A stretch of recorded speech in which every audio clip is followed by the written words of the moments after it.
வணக்கம். கல்வீடு கட்டும் திட்ட வருமான உச்சவரம்பு 1 லட்சம் ரூபாயாக உயர்த்தப்பட்டுள்ளதாக புதுவை பிற்படுத்தப்பட்டோர் மற்றும் சிறுபான்மையினர் மேம்பாட்டுக் கழகம் சார்பில் நடைபெற்ற லோன் மேளாவில் முதலமைச்சர் ரங்கசாமி அறிவித்தார். புதுவை பிற்படுத்தப்பட்டோர் மற்றும் சிறுபான்மையினர் மேம்பாட்டுக் கழகம் சார்பில் சிறுபான்மையின மக்களுக்கான விழிப்புணர்வு முகாம் மற்றும் லோன் மேளா தமிழ் திருமண மண்டபத்தில் அமைச்சர் ராஜவேலு தலைமையில் நடைபெற்றது. பாப்ஸ்கோ தலைவர் தமிழ்ச்செல்வன், மேம்பாட்டுக் கழக தலைவர் பாலமுருகன், சமூக நலத்துறை இயக்குநர் உத்தமன் ஆகியோர் வாழ்த்தி பேசிய விழாவில் சிறப்பு விருந்தினராக முதலமைச்சர் ரங்கசாமி கலந்து கொண்டு முகாமினை துவக்கி வைத்து பயனாளிகளுக்கு கடன் தொகையை வழங்கி பேசுகையில், சிறுபான்மையின மக்களுக்கு என்னென்ன வகையில் உதவி செய்ய முடியுமோ அதனை அரசு செய்து வருகிறது என்றும், மேலும் சிறுபான்மையின மக்களுக்கு உதவி செய்வதே அரசின் முக்கிய எண்ணம் என்றும், எனவேதான் இச்சமுதாயத்தைச் சேர்ந்த நலிவடைந்த மக்களை மேம்படுத்தும் வகையில் சிறிய முதலீட்டை குறைந்த வட்டியில் இந்த கழகம் மூலம் வழங்கி வருவதாகவும், கல்வீடு கட்டும் திட்டத்திற்கான வருமான உச்சவரம்பை 1 லட்சம் ரூபாயாக உயர்த்தி இன்னும் ஒரு சில தினங்களில் செயல்படுத்த உள்ளதாக கூறினார். மேலும் இதன் மூலம் புதுவை குடிசை வீடுகளே இல்லாத மாநிலமாக திகழும் என்று பேசினார். விழாவில் சிறுபான்மையினருக்கு கல்விக் கடனாக 17 பேருக்கு 10 லட்சம் ரூபாயும், தொழில் கடனாக 200 பேருக்கு 50 லட்சம் ரூபாயும் வழங்கப்பட்டது. விழாவில் கழக மேலாண் இயக்குநர் வரதராஜன், பொது மேலாளர் இளங்கோவன், சிறப்பு அதிகாரி அன்பழகன் உள்பட பலர் கலந்து கொண்டனர். புதுவை ஏஎஃப்டி மில் முன்பு உண்ணாவிரத போராட்டம் நடத்த அனுமதி மறுக்கப்பட்டதால் போலீசாருடன் தொழிலாளர்கள் வாக்குவாதத்தில் ஈடுபட்டனர். புதுவை ஏஎஃப்டி மில் தொழிலாளர்கள் மில் சொத்துக்களை விற்கக்கூடாது, மில்லை இயக்கிட வேண்டும், லே ஆஃப் செய்யக்கூடாது என்பன உள்ளிட்ட கோரிக்கைகளை வலியுறுத்தி இன்று 30ஆம் தேதி முதல் 3ஆம் தேதி வரை உண்ணாவிரத போராட்டம் நடத்தப் போவதாக அறிவித்திருந்தனர். மேலும் போராட்டத்தை மேற்கொள்ள ரோடியர் மில் முன்பு திரண்டனர். ஆனால் அவர்கள் அங்கு வைத்திருந்த விளம்பர தட்டிகள் அகற்றப்பட்டு போலீசார் குவிக்கப்பட்டிருந்தனர். அவர்களிடம் போலீசார் உண்ணாவிரதம் நடத்த அனுமதி இல்லை என்று கூறினர். ஆனால் தொழிலாளர்கள் ஏற்கனவே அனுமதி பெற்றுவிட்டதாக கூறியும் சட்டம் ஒழுங்கு பிரச்சனை ஏற்படும் என்பதால் போராட்டத்திற்கு தடை விதிக்கப்பட்டிருப்பதாக சுட்டிக்காட்டினர். இதனால் தொழிலாளர்கள் போலீசாருடன் வாக்குவாதத்தில் ஈடுபட்டனர். இதையடுத்து போலீசார் அவர்களை காவல் நிலையத்திற்கு அழைத்துச் சென்று வேறு இடத்தில் உண்ணாவிரதம் மேற்கொள்ள அனுமதி அளிப்பதாக கூறினர். இதற்கு தொழிலாளர்கள் மறுப்பு தெரிவிக்கவே டிஜிபியை சந்திக்க காவல் தலைமையகத்திற்கு புறப்பட்டுச் சென்றனர். புதுவை ஏம்பலத்தில் இரு பிரிவினரிடையே ஏற்பட்ட மோதல் காரணமாக தீவிர போலீஸ் பாதுகாப்பு போடப்பட்டுள்ளது. புதுவை ஏம்பலம் அரசு மேல்நிலைப் பள்ளியில் 9ஆம் வகுப்பு படிக்கும் மாணவிக்கு அதே பள்ளியில் படிக்கும் வேறொரு சமுதாயத்தை சேர்ந்த மாணவன் காதல் கடிதம் கொடுத்ததாக கூறப்படுகிறது. இதனால் மாணவியின் உறவினர்கள் சிலர் பள்ளிக்கு சென்று மாணவனை கண்டித்ததாக தெரிகிறது. அதன் பிறகும் மாணவியிடம் மாணவன் வம்பு செய்ததால் ஆத்திரம் அடைந்த உறவினர்கள் மற்றும் பெற்றோர்கள் ஏம்பலம்பேட்டில் உள்ள மாணவனின் வீட்டிற்கு சென்று மாணவனின் பெற்றோரிடம் கூறி அவனை கண்டித்தனர். அப்போது இரு தரப்பினருக்கும் வாக்குவாதம் ஏற்பட்டு தகராறு முற்றியதில் மோதல் ஏற்பட்டது. இதில் மாணவனின் உறவினர் ஒருவருக்கு காயம் ஏற்பட்டது. மேலும் வீடு ஒன்றும் சூறையாடப்பட்டது. இதுகுறித்து தகவல் அறிந்த கரிக்கலாம்பாக்கம் போலீசார் சம்பவ இடத்திற்கு விரைந்து வந்து இரு தரப்பினரும் மோதிக்கொள்ளாமல் தடுத்தனர். இந்த சம்பவத்தை தொடர்ந்து மேலும் மோதல் ஏற்படாமல் தடுக்க போலீஸ் இன்ஸ்பெக்டர் பாலகிருஷ்ணன் தலைமையிலான போலீசார் தீவிர பாதுகாப்பு பணியில் ஈடுபட்டனர். புதுவை பிரதேச காங்கிரஸ் எஸ்சி செல் நிர்வாகிகள் கட்சிப்பணி கலந்தாய்வு கூட்டத்தில் மத்திய அமைச்சர் நாராயணசாமி பங்கேற்று சிறப்பு கூறு நிதியின் தவறான பயன்பாடு குறித்து பேசினார். புதுவை காங்கிரஸ் கட்சி அலுவலகத்தில் காங்கிரஸ் எஸ்சி செல் நிர்வாகிகள் கட்சிப்பணி கலந்தாய்வு கூட்டம் எஸ்சி செல் தலைவர் வீரமுத்து தலைமையில் எதிர்க்கட்சித் தலைவர் வைத்தியலிங்கம், அகில இந்திய காங்கிரஸ் செயலாளர் சென்னாரெட்டி, மாநில தலைவர் ஏவி சுப்பிரமணியன் ஆகியோர் முன்னிலையில் நடைபெற்றது. துணைத் தலைவர் பாலாஜி, முன்னாள் அமைச்சர் கந்தசாமி, பொதுச் செயலாளர்கள் நீலகங்காதரன், ஏகேடி ஆறுமுகம், முன்னாள் சட்டமன்ற உறுப்பினர்கள் மாரிமுத்து, காரைக்கால் மாரிமுத்து, ராதாகிருஷ்ண ரெட்டியார் மற்றும் நிர்வாகிகள் எஸ்சி செல் நிர்வாகிகள் திரளாக கலந்து கொண்ட கூட்டத்தில் சிறப்பு விருந்தினராக மத்திய இணையமைச்சர் நாராயணசாமி கலந்து கொண்டு சிறப்பு கூறு நிதியின் தவறான பயன்பாடு, ஹட்கோ மூலம் கட்டப்பட்ட வீடுகளை பயனாளிகளுக்கு கொடுக்காமல் சமூக விரோதிகளால் பாழாகி போனது, தாழ்த்தப்பட்ட மக்களுக்கான திட்டங்களை அரசு செயல்படுத்தாமல் அவர்களை புறக்கணிப்பது போன்றவை குறித்தும் பாராளுமன்ற தேர்தல் பணிகள் குறித்தும் பேசுகையில், அதாவது புதுவை மாநில மக்களுடைய புதுவை மாநிலத்தில் சட்ட ஒழுங்கு எவ்வளவு கெட்டு போயிருக்குன்னா பெண்கள் வெளியே நடமாட முடியல, தொழிற்சாலை அதிபர்கள் சுதந்திரமா நடத்த முடியல, தொழில் நடத்துறத கடையை நடத்த முடியல, ரவுடிகள் குண்டாக்கள்லாம் உருவாயிட்டாங்க. நில அபகரிப்பு, வீடு அபகரிப்பு, இதெல்லாம் தொடர்ந்து நடந்து வருது. ரொம்ப தனியா போனா செயின் அறிவாளர்களுக்கு கொலை கொள்ளைகள்லாம் நடக்குது இந்த மாநிலத்தில். புதுவை மாநிலத்தில் நடந்து நம்ம பார்த்துக்கிறோமா? இப்பதான் கவர்னர் புண்ணியம் கட்டிக்கிறாங்க. அவர் வந்த பிறகு சட்டம் ஒழுங்கு ஒரு மாதிரியா வந்திருக்கு. அதுக்கு பிறகு ஒரு புதிய டிஐஜி வந்திருக்காரு, டிஜிபி வந்திருக்காரு. தமிழ்நாட்டு சட்டம் தமிழ் படிச்சுட்டான். அவர் வந்த பிறகு கொஞ்சம் ஓரளவு கண்ட்ரோல்ல வந்திருக்கு. அதுக்கு முன்ன மக்கள் வெளியில நடமாட முடியல, தொழிலாளர்கள் நடமாட முடியல. அது இது புதிய மாநிலத்தோட நிலையா இருக்கு. அது மட்டும் இல்ல, மத்திய அரசாங்கத்துக்கு பல திட்டத்தை நாம் கொண்டு வரோம். இப்ப சொன்னோம், தகவல் அறிவு சட்டத்தை கொண்டு வந்தோம், கட்டாய கல்வி திட்டத்தை கொண்டாந்தோம், கட்டாய மருத்துவ திட்டத்தை கொண்டாந்தோம், மத்திய கட்டாய உணவு திட்டத்தை சோனியா காந்தி அவருடைய முயற்சியால கொண்டு வந்திருக்கிறோம். அது மட்டும் இல்லாம புதுவை மாநிலம் மட்டுமல்ல, எல்லா மாநிலங்களுக்கும் ஏற்றுக்கொள்ளுகிற முறையில மத்திய அரசாங்கத்திலிருந்து பிற்படுத்தப்பட்ட மாநிலங்களுக்கு நிதியை ஒதுக்கி கொடுக்கிறோம். அதை கேட்டு வாங்கி அதை பயன்படுத்திக்கணும். சிறப்பு கூறு நிதியை முழுமையா அந்த மாநிலம் செலவு செய்யணும். ஏற்காடு இடைத்தேர்தலில் திராவிட முன்னேற்ற கழக வேட்பாளருக்கு ஆதரவாக புதுவை திராவிட முன்னேற்ற கழகத்தினர் மாநில அமைப்பாளர் MAS சுப்பிரமணியன் தலைமையில் வீடு வீடாக சென்று வாக்கு சேகரித்தனர். ஏற்காடு சட்டமன்ற தொகுதி இடைத்தேர்தலில் போட்டியிடும் திராவிட முன்னேற்ற கழக வேட்பாளர் மாறன் அவர்களை ஆதரித்து புதுவை திராவிட முன்னேற்ற கழகத்தினர் கடந்த 24ஆம் தேதி மாநில அமைப்பாளர் MAS சுப்பிரமணியன் தலைமையில் புறப்பட்டு சென்று அயோத்திப்பட்டினம், சுக்கன்பட்டி ஊராட்சிக்கு உட்பட்ட 52, 53 மற்றும் 54 ஆகிய வாக்குச்சாவடிகளுக்கு உட்பட்ட பகுதிகளில் வாக்கு சேகரித்து வருகின்றனர்.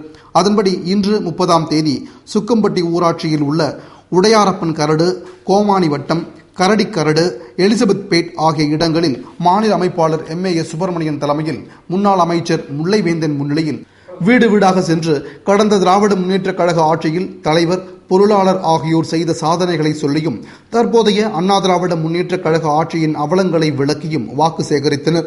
இந்த வாக்கு சேகரிப்பின் போது புதுவை இலக்கிய அணி நிர்வாகிகள் பன்னீர்செல்வம், கிருஷ்ணமூர்த்தி, தலைவர் அமாவாசை, ராஜாராமன், நெல்லித்தோப்பு சித்து உள்ளிட்ட 100க்கும் மேற்பட்ட புதுவை நிர்வாகிகளும் சுக்கம்பட்டி திராவிட முன்னேற்ற கழகத்தினரும் உடனிருந்து வாக்கு சேகரித்தனர்.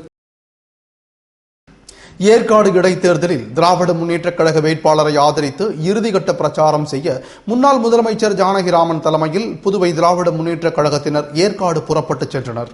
ஏற்காடு சட்டமன்ற தொகுதி இடைத்தேர்தலில் போட்டியிடும் திமுக வேட்பாளர் மாறன் அவர்களை ஆதரித்து இறுதிக்கட்ட பிரச்சாரம் செய்வதற்கு புதுவை மாநில திமுகவினர் முன்னாள் முதல்வர் ஜானகிராமன் தலைமையில் சட்டமன்ற உறுப்பினர் நந்தா சரவணன் உள்பட ஏராளமானோர் 15க்கும் மேற்பட்ட வாகனங்களில் ஏற்காடு புறப்பட்டு சென்றனர்.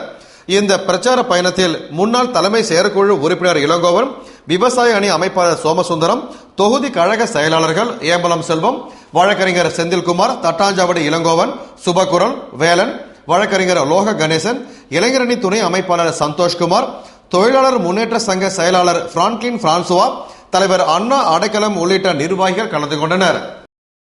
நிலுவையில் உள்ள 16 மாத சம்பளத்தை வழங்க கோரி புதுவை பாசிக் ஊழியர்கள் கண்டன ஆர்ப்பாட்டத்தில் ஈடுபட்டனர். புதுவை வெங்கடசுப்பா ரெட்டியார் சிலை அருகில் பாசிக் தொழில்நுட்ப ஊழியர்கள் நிலுவையில் உள்ள 16 மாத சம்பளத்தை வழங்க வேண்டும், நிலுவையில் உள்ள 2 ஆண்டு போனஸை வழங்க வேண்டும், சம்பளம் வழங்காததால் இறந்து போன 6 ஊழியர்களின் குடும்பங்களுக்கு நிதி உதவி வழங்க வேண்டும் உள்ளிட்ட கோரிக்கைகளை வலியுறுத்தி சங்க தலைவர் கோதண்டபாணி தலைமையில் நிர்வாகிகள் முன்னிலையில் கண்டன ஆர்ப்பாட்டத்தில் ஈடுபட்டனர். ஆர்ப்பாட்டத்தில் பாசிக் ஊழியர்கள் திரளாக கலந்து கொண்டு கோரிக்கைகளை வலியுறுத்தி கோஷமிட்டனர் மற்றும் பல்வேறு சமூக அமைப்புகளும் கலந்து கொண்டன. புதுவை ராஜீவ்காந்தி அரசு கால்நடை மருத்துவக் கல்லூரியின் ஆண்டு விழாவில் சட்டமன்ற உறுப்பினர் கார்த்திகேயன் கலந்து கொண்டு சிறப்புரையாற்றினார்.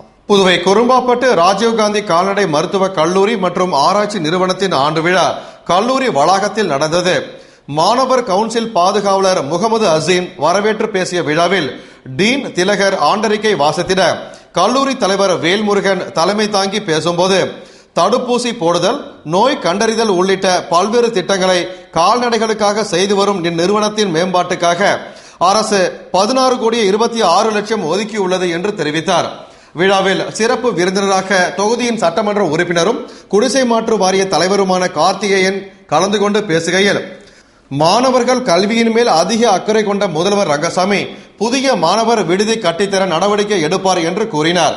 விழாவில் இந்திய அளவில் கால்நடை மருத்துவ கல்லூரிகளுக்கான தேர்வில் முதலிடம் பிடித்த மனிஷ் குமாருக்கும் மண்டல மற்றும் விளையாட்டு போட்டிகளில் வெற்றி பெற்ற மாணவ மாணவிகளுக்கும் பரிசு மற்றும் கேடயம் வழங்கி கௌரவிக்கப்பட்டது.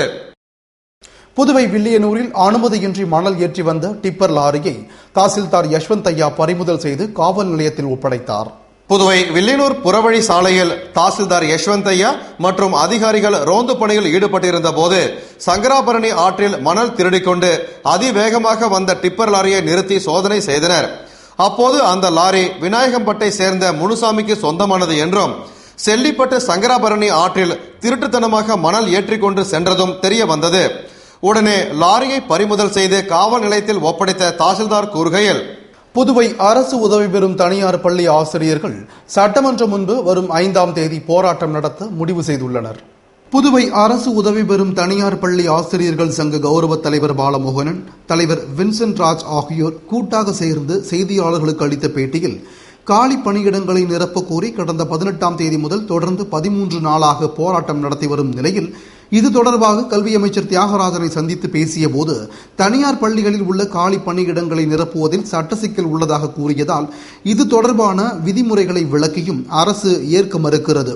எனவே அரசு எங்களுடைய கோரிக்கைகளை உடனடியாக நிறைவேற்ற வேண்டும், இல்லை என்றால் வரும் 5ஆம் தேதி அனைத்து கட்சியினர் ஆதரவுடன் சட்டமன்றம் முன்பு போராட்டத்தில் ஈடுபடுவோம் என்று தெரிவித்தனர். மேலும் தங்களை போராட தூண்டாமல் கோரிக்கைகளை உடனே நிறைவேற்ற வேண்டும் என்று அவர்கள் வலியுறுத்தினர்.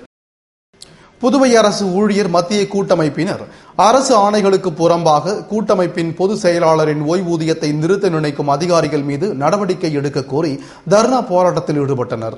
புதுவை சட்டமன்றம் அருகில் அரசு ஊழியர் மத்திய கூட்டமைப்பினர் ஊழியர்களின் நலனுக்காக போராடியதால் பல சோதனைகளை சந்தித்த மத்திய கூட்டமைப்பு பொதுச் செயலாளரின் ஓய்வூதியத்தை அரசு ஆணைகளுக்கு புறம்பாக நிறுத்த நினைக்கும் அதிகாரிகள் மீது நடவடிக்கை எடுக்க கோரி தர்ணா போராட்டத்தில் ஈடுபட்டுள்ளனர். போராட்டத்தில் கூட்டமைப்பு பொதுச் செயலாளருக்கு ஆதரவாக ஊழியர்கள் அணிதிரண்டு கடந்த 1977ஆம் ஆண்டு அரசு பணியில் சேர்ந்து 36 ஆண்டுகள் பணி முடித்து ஓய்வு பெறும் பொதுச் செயலாளருக்கு ஓய்வூதியத்தை நிறுத்த நினைக்கும் அதிகாரிகளுக்கு எதிராக கோஷமிட்டு ஆர்ப்பாட்டம் செய்தனர். புதுவை தூய ஜென்மராகினி அன்னை ஆலய பெருவிழா கொடியேற்றத்துடன் துவங்கியது. புதுவை மாதா கோவில் வீதியில் உள்ள தூய ஜென்மராக்கினி அன்னை ஆலயத்தின் 322வது ஆண்டு பங்கு பெருவிழா கொடியேற்றத்துடன் துவங்கியது. இதனை முன்னிட்டு நவநாள் தொடக்க திருப்பலி நடந்தது. அதனைத் தொடர்ந்து புதுவை கடலூர் உயர் மறைமாவட்ட பேராயர் லூயிஸ் தலைமையேற்று திருப்பலியுடன் கொடியினை ஏற்றி வைத்தார். விழாவில் திரளான கிறிஸ்தவர்கள் பங்கேற்று பிரார்த்தனை செய்தனர். விழாவினை முன்னிட்டு தினந்தோறும் காலை மற்றும் மாலையில் சிறப்பு திருப்பலியும் மாலையில் சிறிய தேர்பவனி நிகழ்ச்சியும் நடைபெற்றது. நிறைவில் வரும் 8ஆம் தேதி சிறப்பு கூட்டு திருப்பலியுடன் ஆடம்பர தேர்பவனி நடைபெற உள்ளது.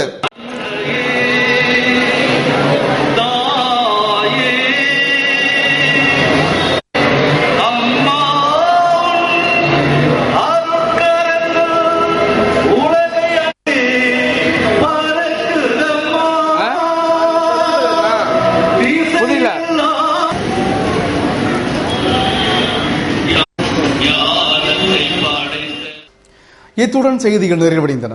தொடர்ந்து ஏஜேகே செய்திகளுடன் இணைந்திருக்க AJKNews Puduvai.blogspot.in என்ற இணையதள முகவரியில் பாருங்கள். வணக்கம்.